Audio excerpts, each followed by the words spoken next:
Hello and welcome back to the Pokemon Black No Experience run. Last time, we defeated Cynthia. Yes, it was actually possible. Well, I mean, Cynthia has been defeated with a whole team of level 1s, but that's beside the point.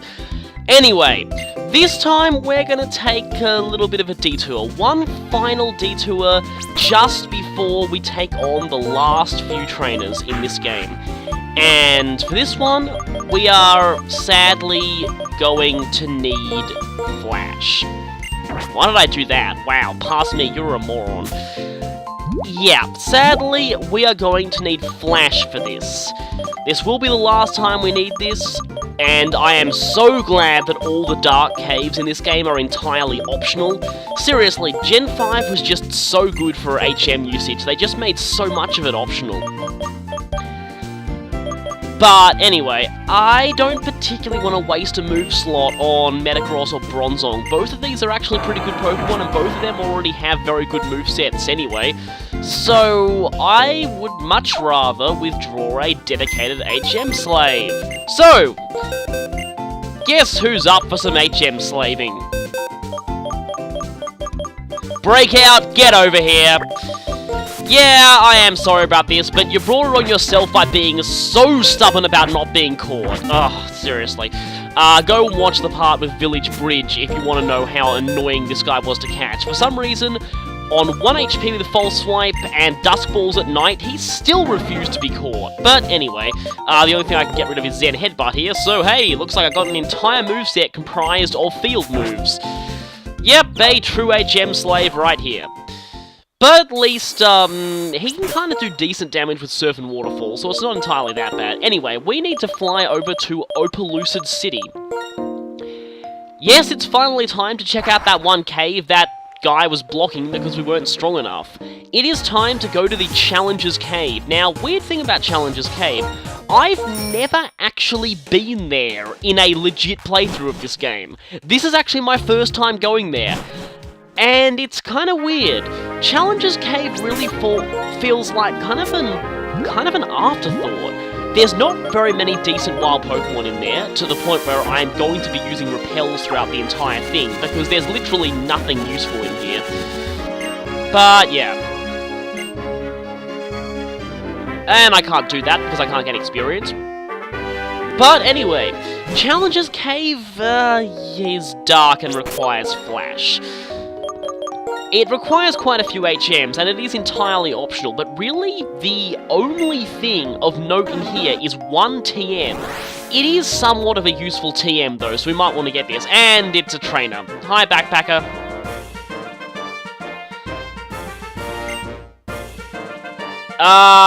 Yeah, people in my high school might disagree with that, but yeah, everyone who's a Pokemon fan nowadays probably has their stories about, yeah.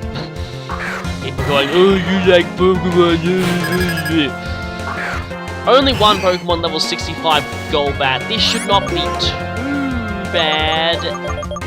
Yeah, now I did have a recording of this where I crashed and this Golbat kind of ruined me, but I think I can take it. And so let's just go ahead and set up Cotton Guard. So useful. I love Cotton Guard. Wow, last night, it's kind of funny, last night on a damage calculator, I was just playing around with a few damage calculations for Cotton Guard Furfrou, and it is hilarious how little damage physical attacks do with a Cotton Guard up. I think Mega Kangaskhan does like 10% to you after Cotton Guard. Granted, it's going to hit you before you have a chance to get Cotton. It's funny, I'm currently in the process of breeding a Furfrou, and I'm still not sure whether I should go with Cotton Guard or Baby Doll Eyes. The thing with Baby Doll Eyes is, even if it's only 1 attack reduction, it is priority, so it means that I can effectively hit, let's say, a Mega Kangaskhan before it has a chance to do anything to me.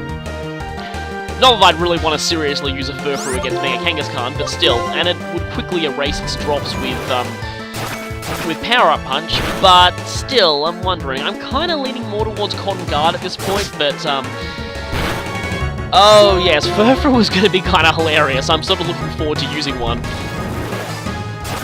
Anyway, this Golbat, not too bad. Unnecessary crit, yay! But yes, it does have Air Slash, so Cotton Guard doesn't completely defend you against it, but at least Altaria has decent enough special defense to sort of take it. Is it just me, or does that sound like one of the English dub anime openings? It could seriously be one of the anime openings. Speaking of English dub anime openings, at Nationals, when they were actually showing the first episode of the X and Y series, I am very surprised they brought back the original Pokemon theme. That's kind of interesting, but kind of awesome as well. I'm to the south, not to the west. He is most likely to spot you from the west, but it is possible to talk to him from the east, and that kind of ruins it. But Ace Trainer, this should be a bit more difficult. Scratch that, he's only got a Dratini. Oh well, this should be pretty quick, actually. You're probably not going to do very much to me. And of course, Meteor Mash misses. Now, from now until the end of the post-game, pay attention to how many times I miss with Meteor Mash. For some reason, Meteor Mash seems to have, at most, 50% accuracy for me. I'm pretty sure I've probably missed with Meteor Mash more times than I've hit. And you have Sturdy, don't you? I'm gonna go for Meteor Mash anyway. See, look at that! Seriously! It's only supposed to have, like, what, 90 or 80% accuracy? Actually, it's 85, so it's as much as Fire Blast. That's kind of interesting, because I tend to miss horribly with Fire Blast just about all the time. But, yeah, you got Sturdy, of course you do. And wait, that... Okay! You would have survived with Sturdy anyway, but I can't believe I did that much even without, really.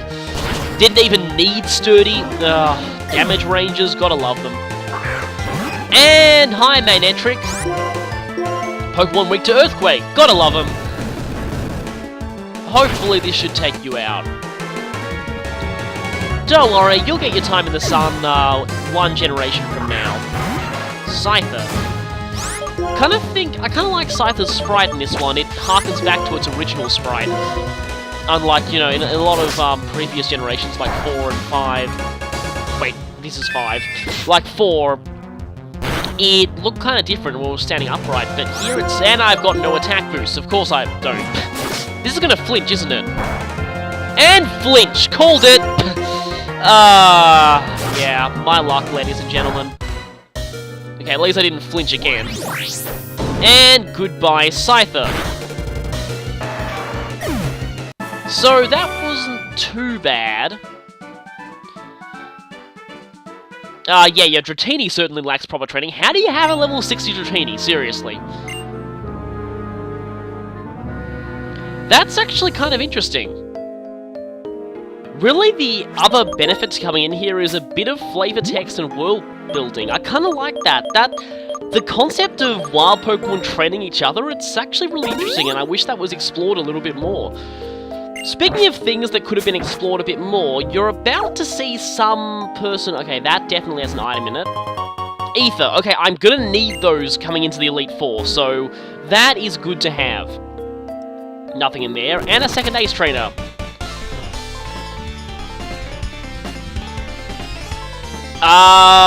Yes, I am the legendary human form-taking Pokemon. Yes, let's go with that. And Furret. That's pretty underwhelming. But this person actually says something very interesting when we beat them, and that's kind of a part of a bit of a theory that I have about... That's not going to help you against me. A bit of a theory that I have about this place. I'm going to miss again, aren't I? No, I didn't. Okay. And... I should have used Earth... Okay, good thing I didn't use Earthquake! You know, that's exactly my train of thought at the time I recorded this. I was like, wait a minute, I should use Earthquake for the guaranteed, hit. But, yes, very good thing I didn't use Earthquake, because that Me First would have wrecked me if I had used it. For those of you who don't know, Me First works like this. It only works if you are faster than them. Oh, I'm gonna have to switch out of this. It only works if you're faster than the target. Otherwise it will fail. But if they were going to use an attacking move, you use that same move, but with 1.5 times the power. So that Furret, despite the fact that it's, well, you know, a Furret, it would have hit with a 150 base power super effective Earthquake, which would have hurt a lot. And good thing I'm slower than this Gabite, so I can make the best use of payback, which is good. Yeah, Payback's kind of annoying because for some reason Bones here seems to be faster than a lot of things, so Payback doesn't really do all that much. So bulky though, I'm really liking Mandibuzz. It's, yeah, pretty cool actually. Didn't really rise to OU until Gen 6, so I'm kind of surprised that happened, but it must have been default really. Of course, I don't really play often in environments that use hazards, so default I don't really see that all that much. But it's still a pretty cool Pokemon. Now let's see if I can get back in and please don't use Dig. At this point, I think I realized the futility of what I was doing here because I know that it's going to be faster and use Dig, unless I... Wow, you're an idiot past me! I could have just used Earthquake and hit it while it was digging. I think I realized this only a little bit too late. Oh, past me, you are stupid sometimes. And definitely not going into Whirlwind because she'll just get Dragon Rush, which would be very bad. Wait, wasn't that the name of one of the card game expansions? I think it might have been. Dragon Rush is kind of a weird move. I really don't know why it was even invented. It's got incredibly shaky accuracy, and the only thing going for it is a chance of flinching. It's, again, a really weird move. Okay, admittedly though, in Battle... Well, a couple of partners, AI partners in Battle Maison were using it when I was fighting with them, and its animation in X and Y is hilarious, I will give it that, so it is kind of fun like that. And here's another example of me being faster than something I'd like to hit with full power payback. Power Gem. You know, Power Gem just seems like one of those moves that really needs to be a TM. It just really, really does, because so many Pokemon can learn this, and Special Rock just has so much potential, but not much actually gets it. I mean, there aren't really many Rock types that can do special attacking all that well, and the ones that can don't get Power Gem. So it just really feels like one of those moves that needs to be either a move tutor or a TM. Let's hopefully take you out. And that should be the end of it. You are a person! Well, yes, of course I am. Now, this is the interesting bit. This is kind of weird. They mentioned these stories about a legendary Pokemon training a student Pokemon. This doesn't seem to correlate with any of the legendary Pokemon in this generation. Like, I mean, it might be related to Keldeo and Cobalion, possibly, but this place doesn't seem to have any connections to the Musketeer trio at all. So it feels... Oh, damn it. Yeah, Repels won't save you from these things. As Lumiose Badlands can attest to. I totally agree with Maryland. Lumiose Badlands is hands down one of the single worst routes in the entire Pokemon series. Oh, just so horrible. Always check those individual rocks. Never know when they're hiding stuff. And a nugget. Hey, good thing we totally need money at this point, right? Yeah, my trips to the, Undersea Ruins have pretty much alleviated all of our money needs from this point on, so don't really need that nugget, but I guess it's nice to know one's in here. Now, back to that story about the legendary Pokemon. Now, my idea here is, well, I got two ideas about this, and we can hear the lower pitch cave theme again. You can see an item over there, but we'll have to take quite a long detour to get to it. My theory about this cave, I've got two of them. Either this cave was meant to be the lair of a scrapped legendary. That's totally possible, considering that legend about the legendary and its student Pokemon is never really explored, and it doesn't seem to relate to any of the legendaries in this generation. Or, second possibility, is that the event Pokemon Keldeo was originally supposed to be caught, as in, you do an event and that would activate it appearing in a particular area and you would be able to catch it, like Darkrai and Shaymin and some of those other events. And Keldeo was originally meant to be caught here. Oh, that's totally obvious where that hidden item is. I think I'm gonna have to go back. Yep, item perfectionist, I'm going back. But yeah, this gives me more time to talk about this. Yeah, the other theory that could make sense was that Keldeo was originally meant to appear here after activating an event. You would go here and you would catch it, like a normal legendary. Again, like a lot of legendaries in the past. They may have scrapped that when they realised that they wouldn't want to have a situation like with Gen 4 Arceus, where they have the event coded into the game where you can catch Arceus, but they never actually gave out the event item. Instead, they just flat out gave you Arceus. So I think they figured, you know, it's more convenient if we just give the player the legendary straight up. Now, I know a lot of players who actually like... And I'm gonna have to cut off my train of thought right here, because this guy is actually the main reason I decided to come into this cave. This guy, right here. Yeah, he's just a perfectly normal trainer, right? 6 Pokemon, that should tell you something. This guy is the definitive example of a boss in mook clothing.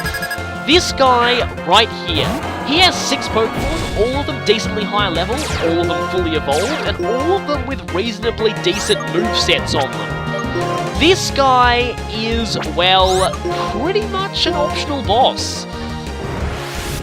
And as you can see, he's even got TM moves. His Gyarados has Fire Blast of all things. And of course it gets the burn. I was going to go for agility as setup on this guy, but yeah, of course he gets the burn. And I might have to switch out because I kind of don't fancy my chances setting up on something with Fire Blast. You know, I remember back in the days when Gyarados would like always carry Fire Blast just to deal with Skarmory. A lot of physical attackers would just carry Fire Blast for that reason. I mean, it can be useful sometimes, but nowadays it's really only seen on physical attackers that also have okay special attack. Gyarados' defense is lower than its special defense, and so this should be, oh really? Well, nice flinch there. Let me just, because I'm kind of worried this guy has a full restore, he might, so, yeah, veterans often do have full restores, so I'm gonna, yes, okay, finally luck goes my way, nice. That attack boost is going to be very useful, unless he crits me or something. Okay, this could be bad if I miss this. Okay, good, I didn't miss. And also, yes, Gyarados, well, can't intimidate me because of Metagross's clear body ability. Yeah, which, Mega Metagross confirmed. Yeah, when I first saw that, my first reaction was, I'm going to have a heart attack and die of not surprise. It was pretty obvious. Steven, well, had connections to Mega Evolution. Of course his signature Pokemon gets a Mega. It makes total sense. Oh, that could be bad. And he has Sturdy, so my attack boosts are not really going to... Although he could have another ability as well. But he's probably got Sturdy. But yeah, Mega Metagross, kind of interesting. And yes, he does have Sturdy, I'm dead. Well, that sweep was fun while it lasted, I guess. But Tough Claws for the ability, that could be kind of interesting. I think that would boost Meteor Mash, and apparently gets an increase in speed. Now, I recently watched that trailer for it on Pokemon Get TV, and they specifically show it moving before a Sceptile. This would hint that it has at least 120 base speed, if not more. Now, again, you could be thinking, oh, they just, you know, exaggerated that, or they just, oh, this guy's Snorlax is actually pretty tough, so... I'll just say it because it's about to use something I think kind of annoying. Yeah, Wild Charge! I've fought Snorlaxes with Wild Charge before in tournaments. It's actually kind of annoying. Yeah, and it did almost as much recoil to itself as I did with Waterfall. I mean, really, I thought Snorlax was supposed to have bad defense. But back to the other topic, most people might think, oh hey, it was just exaggerated, they just, you know, the footage can't be totally relied on. If you understand Japanese, you'll actually hear that they were talking about Mega Metagross having an increase in speed about the time they chant, and they all reacted in shock when an outsped Sceptile, so that shows that it might have above 120 base speed, maybe. Apparently its special attack also goes up, so that could be Druddigon, okay? This shouldn't be too bad. Yeah, let's just Ice Beam that thing.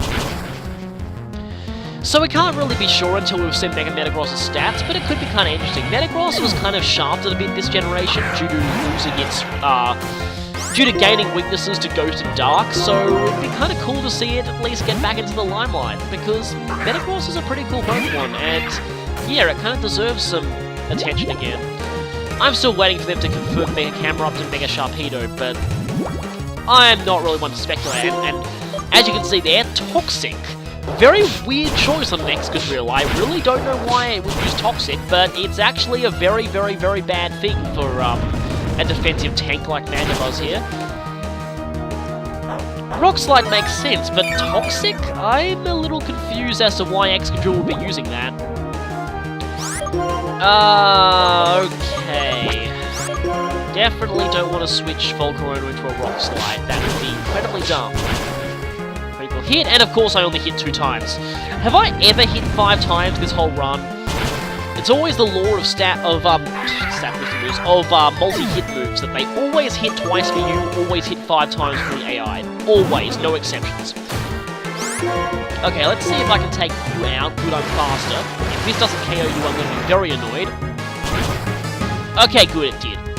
And do you have any more Pokemon? Crobat. Is this the first time we've ever seen a Crobat in this game? I think it might be, actually. And of course, you're faster and take me out with Air Slash.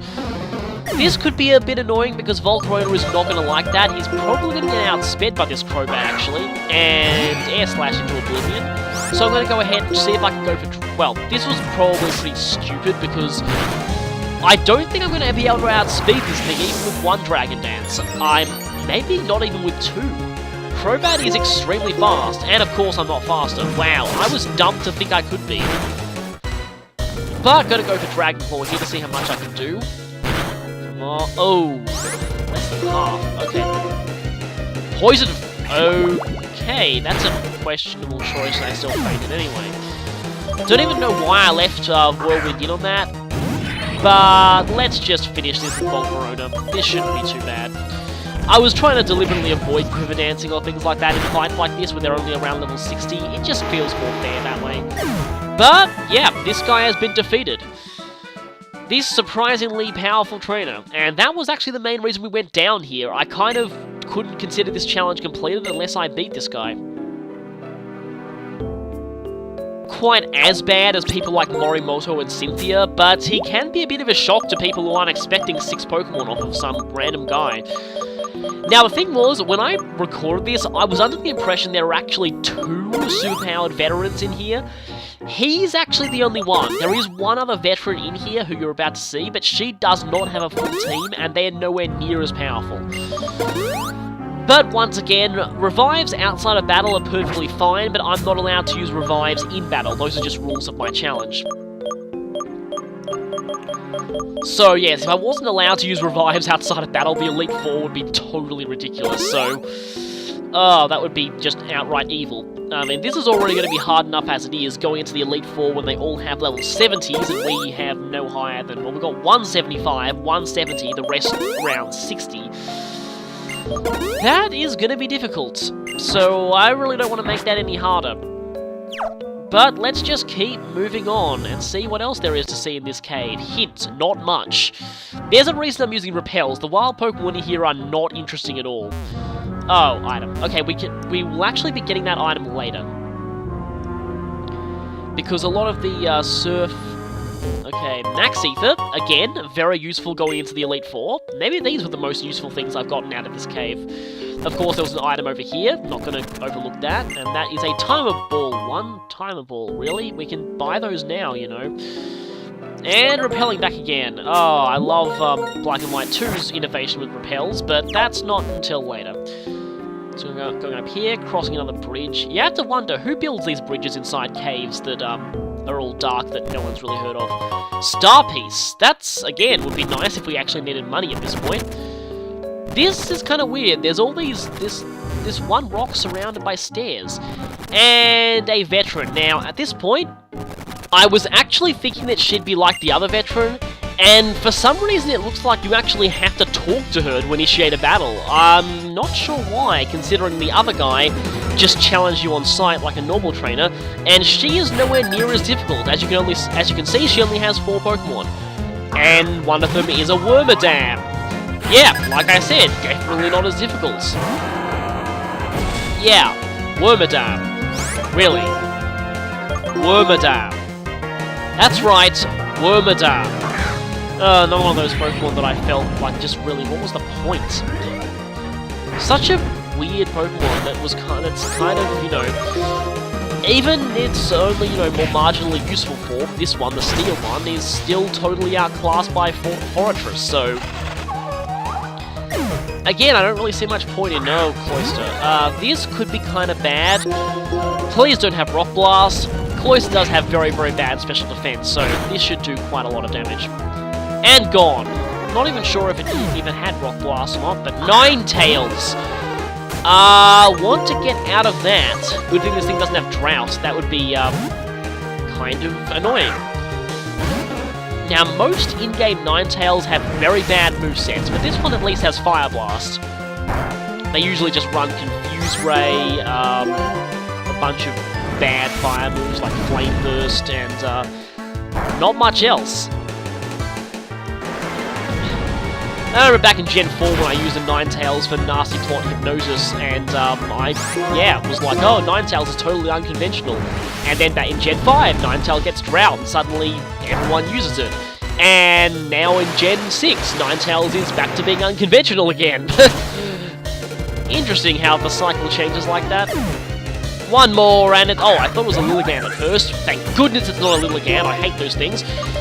But a Leavanny, yep, 2 Pokemon that are double weak to fire. It's probably a good thing for her that Ninetales doesn't have Drought. Yeah, that wasn't even a critical hit. Wow, Leavanny is actually surprisingly powerful, but it does go down very, very easily to fire, so... Goodbye, Leavanny, and goodbye, Veteran. You were not as hard as I expected. And with that... Other than a few items, we've pretty much done all there is to do in here. We just need to surf over here to get... There was one item back here that we could only get by surfing. I think it's here? Yes, it is. And a Black Belt. I have a feeling we already had one of those. Powers up fighting moves by 20%. It's at least alright now they've buffed those items, but I remember back in Gen... Oh, there's another one here. Okay, what's this, I wonder? Oval Stone. If this is the only place that you can get Oval Stones, that's actually kind of interesting. Then again, you can just straight up breed Chanties rather than having to breed the Happinis.